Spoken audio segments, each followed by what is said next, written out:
Kishte ardhur për pushime në Ksamil, kishte ardhur për pushime në Shqipëri. Ishte një prej atyre të rinjve që besonin tek bukuria dhe mahnitja ose magjepsja e plazheve shqiptare, tek Maldivet shqiptare, tek uji i kaltër dhe transparent i Ksamilit, tek mikpritja e jashtëzakonshme e shqiptarëve, që nënvizohet pothuajse në çdo shkrim dhe në çdo qëndrim për Shqipërinë turistike. Erdhi me pushime në Shqipëri, me shpresën dhe me besimin që do të kalonte një 2 javësh të jashtëzakonshëm. Nuk i kishte mbushur ende 20 vjeç, si një pjesë e madhe e të rinjve që vizitojnë Shqipërinë vitet e fundit, kryesisht falë ndikimit shumë të madh që kanë pasur rrjetet sociale, Instagrami, TikToku apo dhe mediat online që e kanë vendosur Shqipërinë si një lloj parajse për të vizituar. Për fatin e tij të keq, 20 vjeçari nga Portugalia që kishte mbritur në Shqipëri për të bërë pushimet e tij, nuk do të kthehet më në vendin e tij. Ai humbi jetën dje në orët e parë, sot në fakt, në orët e parë të mëngjesit mbas një sherrri në mbrëmje në një prej lokaleve të Ksamilit. Pak ditë më parë, sepse nuk dua të hyj shumë detajeve të ngjarjes, kam pasur një video në cilën kam sqaruar që të këqit e vetes në turizëm jemi ne. Jemi ne shqiptarët vetë që kemi krijuar një problem për turizmin ton. Ndërkohë që kemi një vend të mrekullueshëm, që kemi një vend mahnitës, që kemi një vend ku mund të gjesh plazhe të jashtëzakonshme, male spektakolar, ku mund të gjesh liçene, lumej, kodra, gjithçka në një sipërfaqe fare të vogël, në distanca fare të afërta. Por që kemi një problem shumë të madh me veten tonë, me sjelljen tonë, me reagimin tonë. Po i rikthehem edhe një herë historisë së 20 vjeçarit. Nëse i referohesh mediave online dhe informacioneve të mia, 20 vjeçari ka qenë në një nga klubet e Ksamilit. Ai ka qenë me pushime në Ksamil dhe më pas, nga një sherr banal, deri tani i evidentuar një sherr për çështje femrash, përplasja e tij me një prej, po e quaj njerëzve të sigurisë, njerëzve pranë lokalit ose pranë menaxhimit lokalit, ka degeneruar në një përplasje që ka zgjatur deri në vonë. I riu ka humbur jetën i therrur me thik, i vrar me thik në një nga shezllonët e plazhit dhe është gjetur në orët e parë të mëngjesit nga pushuesit e parë që kanë dalë aty. E kishte humbur jetën ndërkohë që agresori, pra vrasësi, se s'mund të them agresor, ishte zhdukur.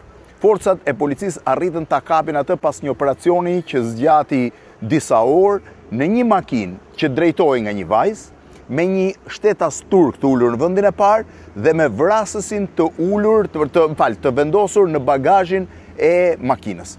Ai u arrestua, është dërguar për pyetje aktualisht në Mosgaboj në policinë e Fierit, Fierit ose Vlorës, por kjo nuk ka asnjë rëndësi. Nuk ka asnjë rëndësi sepse problemi kryesor është kjo vrasje e këtij turisti 20 vjeçar është njëkohësisht një vrasje e turizmit shqiptar. Thash dhe njerë dhe po i rikthehem problemit që thash. Pak më parë, rreth një muaj më parë, kam deklaruar që të këqit e vetes jemi ne. Jam nisur nga një rast në Palas, ku një grup, nga një jaht, një grup persona shtinin ajër duke trembur turistët. Më ka qelluar vetë të shoh turistët e huaj të shokuar, që nuk e kuptonin, sepse mund kishte një zbrazje arme në një zonë turistike ku njerëzit shëtisin dhe kanë ardhur për të bërë pushime. Është shumë e vështirë t'i shpjegosh që shqiptarët shpeshherë janë të pakontrolluar dhe bëjnë veprime absurde. Tani po i kthehem rastin në fjalë. Turisti është absolutisht mbret. Turisti është gjithmonë, pra klienti po flas, njeriu që duhet vendosur mbi kokë. Një turist duhet pritur me buzëqeshje, një turist duhet pritur me mirësjellje, një turist duhet pritur duke e falenderuar që ka zgjedhur vendin ton për të ardhur aty.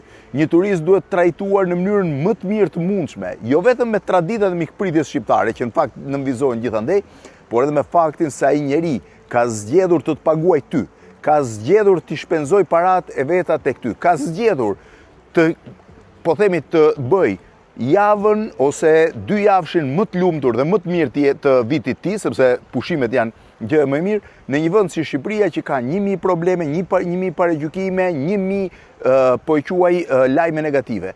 Ai ka zgjedhur ta bëjë këtë në Shqipëri, duke e bërë në një farë mënyrë, duke besuar tek ti, duke besuar tek ne të gjithë. Dhe tani çfarë ndodhi?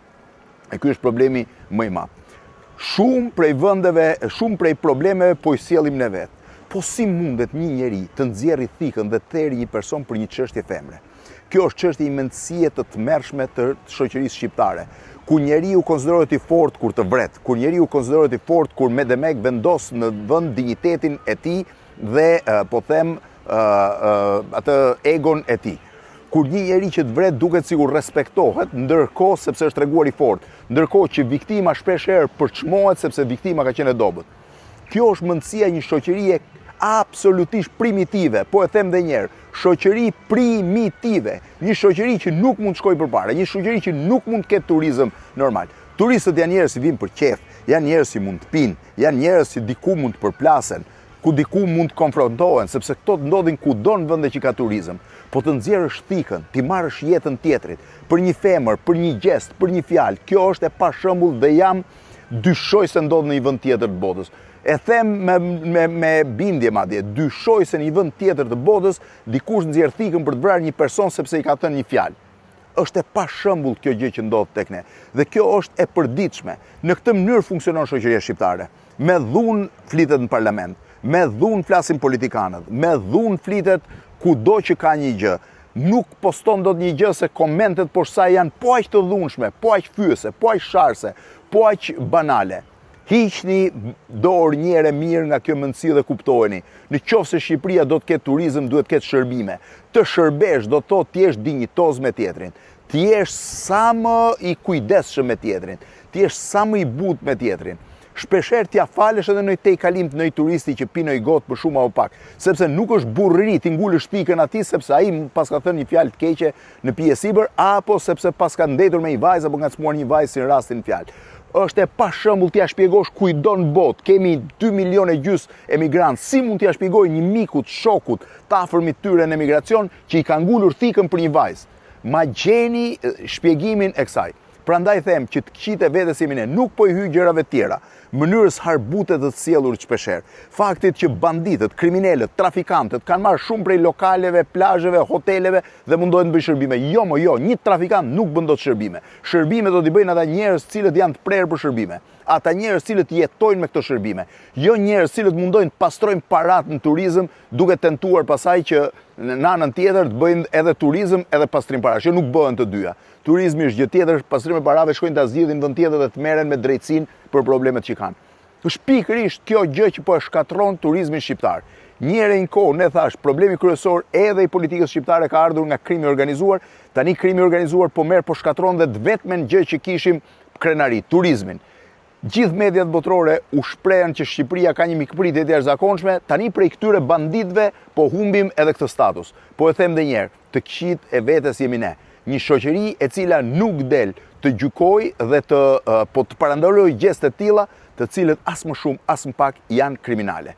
Ne jemi të këqit e vetes, ky 20 vjeçar nuk do kthehet në vendin e tij më i gjallë, ky do të kthehet me arkivol, po brenda atij arkivoli në një farë mënyre do të ketë brenda atij arkivoli do të varroset edhe një pjesë e lajmeve të mira të turizmit shqiptar. Fatkeqësi e madhe për kjo gjë dhe ngushëllimet më të mëdha familjes e cila sot ka humbur njeriu e dashur.